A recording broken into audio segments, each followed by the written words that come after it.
एक मिनिट. इथून प्रेक्षकांमधून जाताना तुम्हाला एक बाई दिसली का? म्हणजे अशी ढापणी, हसली की दात बोरिवलीला, ओठ चर्चगेटला, अशी अशी कोणी दिसली का? नाही म्हणजे कसं आहे, एवढी मंद होती ती बाई, एवढी मंद होती की आधी तिचा जन्म झाला असेल मग मंद शब्द आला असेल. ऐका काय झालंय, ती बाई माझ्या गर्लफ्रेंडच्या ओळखीने पास घेऊन आलेली आमच्या नाटकाला. पहिल्या रांगेत बसून आमच्या यशस्वी नाटकाचा 200वा प्रयोग पार पाडला होती ना. कुठे गेली? नाटक संपल्यापासून शोधतोय तिला. चिचुंद्री गेली कुठे?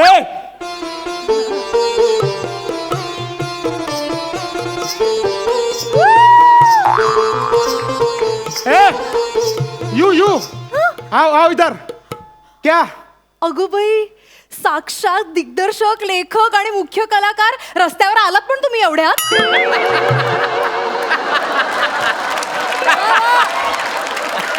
मग केवढ्याच यायला हवं होतं? तसं नाही हो, म्हणजे तुमचं नाटक ना रस्त्यावर येणार होतं हे मला माहिती होतं आधीपासून. काय बोलताय? गंमत केली हो. हे काय? हसले मी. हसताना टेक ऑफ घेता? हो. लँडिंग पण करा. अहो मग तसे विरोध पण करा ना तुम्ही. हो का? हो. तुमचं नाटक ना तसं बरं आहे, हळूहळू जरा ते सुधारेल. तुम्हाला ना सुधारायची फार गरज आहे. जरा शिका ना, शिका. काहीतरी बरं करा तुम्ही. बघा बाई, मला सुधारायची गरज नाही. माझं 5वं व्यावसायिक नाटक आहे. तसं वाटत नाही हो. पण साधारण कसं वाटायला पाहिजे 5वं व्यावसायिक नाटक असल्यावर? असं समीर दादा सारखं दिसायला पाहिजे. एवढे केस कुठून आणू मी? तसा अभिनय आणायला पाहिजे हो. असं सुधारायची फार गरज आहे. बघा तुम्हाला तुमच्या मेंदूचा वेग वाढवायला पाहिजे. तुम्हाला सुधारायची गरज आहे. नाटकाला आलेला तर शांत बसायचं ना. किती त्रास दिलात, किती त्रास दिलात. एक तर पास घेऊन आलेल्या फुकट्या. ए शाण्या, पासावर आलेले म्हणून शांतपणे बोलते. आम्ही शांतपणे बोलते. हे शांत होतं. मग अशांतपणे बोलताना मारता की काय समोरच्याला? ते मी पुढच्या स्किट मध्ये दाखवेन, तुम्ही असाल तर.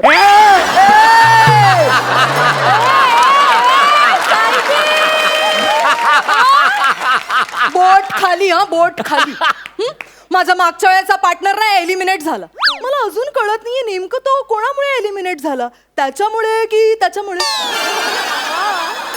बरं ते जाऊ देत. मी माझ्या टीव्हीवरच्या मालिका सोडून इथे तुमचं नाटक बघायला आले ना, ते तुमच्या गर्लफ्रेंडमुळे. तुमची गर्लफ्रेंड आहे की नाही वनिता, ती मला भेटली आणि ती मला म्हणाली, ताई अगं तू आयुष्यात कधी नाटक नाही ना पाहिलंयस, मग तू माझ्या बॉयफ्रेंडचं नाटक बघायला जा, तुला फार आवडेल. अच्छा, या आणीबाणीच्या मागे तिचा हात आहे का? तो फुगा फोडतो मी नंतर.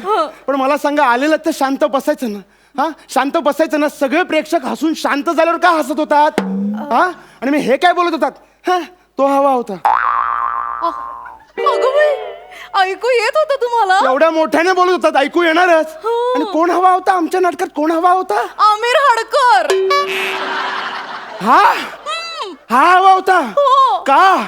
अहो त्याचं काय आहे ना, आमच्या टीव्ही वरती आमिर हडकरांनी त्याचं टॅवण्या वाजवलं ना की आम्हाला कळतं अगं बाई विनोद झाला, आता हसायचंय.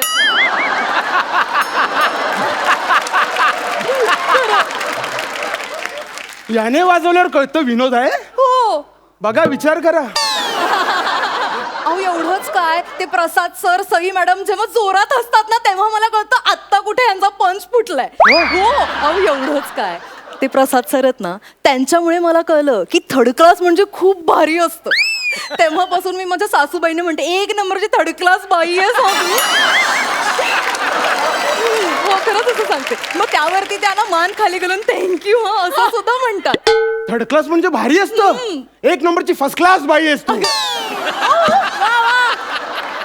तात्पर्य काय, तर तुमच्या नाटकात नेमकं कुठं हसायचं होतं आणि कुठं नाही हेच मला बाई कळत नव्हतं. मग काय आम्ही आमच्या नाटकाच्या मंचावर सई, प्रसाद आणि हा बँड आणून ठेवू? म्हणजे आमच्या टीव्हीत तसंच दाखवतात ते. हे बघा, तुमच्या टीव्हीत ज्या विनोदांवर हे हसताना दिसतात ना, त्या विनोदांवर हे हसलेले असतातच असं नाही.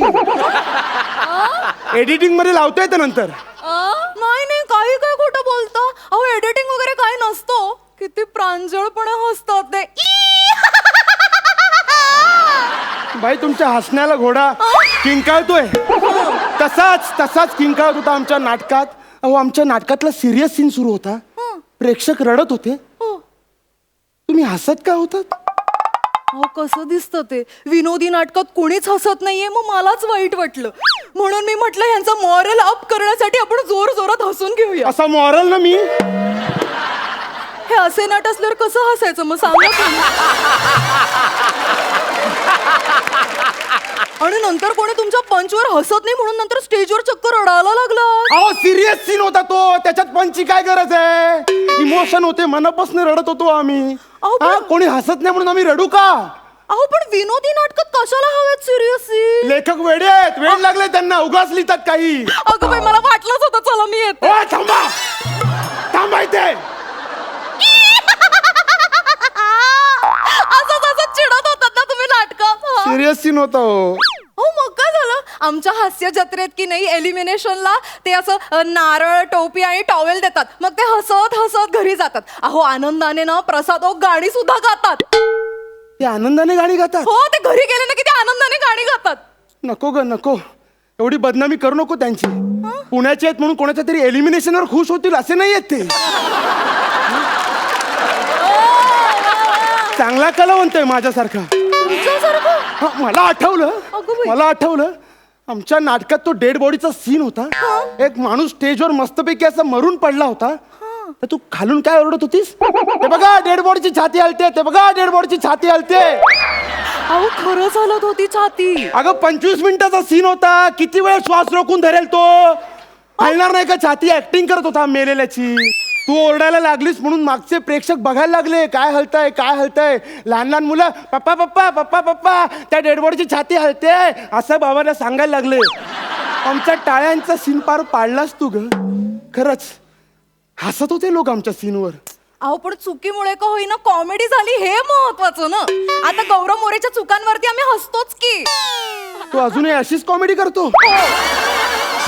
किती दिवस ते ना किती दिवस जगणार आहेस त्याच्यावर. अय्या तुम्ही गौरव मोरेंना ओळखता. चांगलाच ओळख तुम्ही त्याला. पण गौरव मोरेकडे बघून मला आठवलं, ब्लॅकआउट मध्ये काय करत होतात.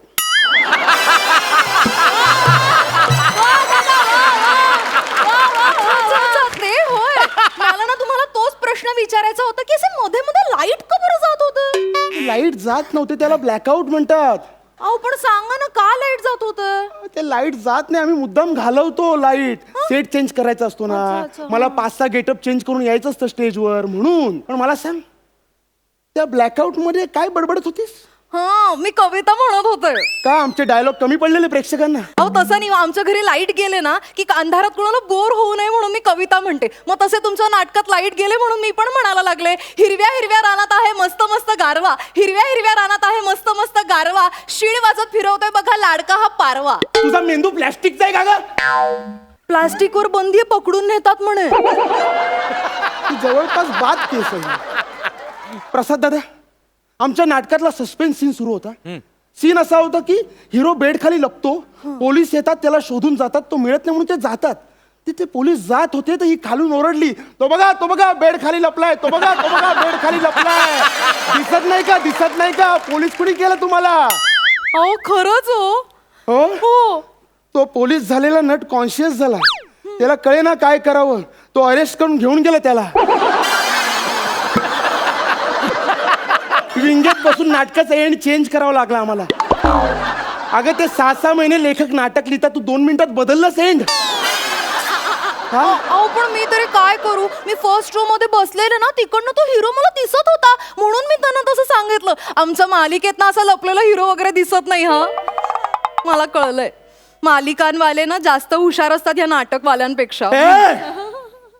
डोंट अंडर एस्टिमेट नाटकवाल्यांना. कळलं ना, नाटकवाले हुशार असतात. हे जोवर त्यांना माहित असतं तोवरच ते नाटक करतात. मग ते परिस्थितीमुळे मालिका करायला लागतात. मग त्यांना कळतं हुशार असणं आणि श्रीमंत असण्यातला फरक काय ते. मग नंतर ते श्रीमंतच राहतात, फालतूची हुशारी दाखवत नाहीत.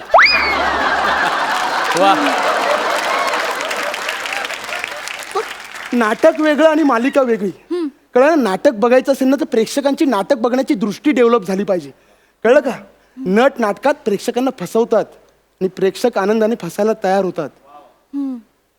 एकमेकांच्या आनंदासाठी समजून उमजून केलेली फसवणूक असते, त्याला नाटक म्हणतात. कळलं का. वा वा. अशी 1.5 फुटी लेवल लावली तर लोक त्याला डोंगर समजतात आणि मंचावर उडी मारली ना तर खड्डा इमॅजिन करतात. कळलं का? याला म्हणतात नाटक. प्रत्येक माध्यम एन्जॉय करण्याची वेगळी पद्धत असते. तुला नाटक एन्जॉय करायचं असेल ना तर वारंवार जाऊन नाटक बघ. बरं, मी उद्याच्या नाटकाच्या प्रयोगाला येते. हं. इतके वारंवार नको येऊ. अगं बाई, अहो तुमच्या उद्याच्या नाटकाच्या भागात काय होणार आहे?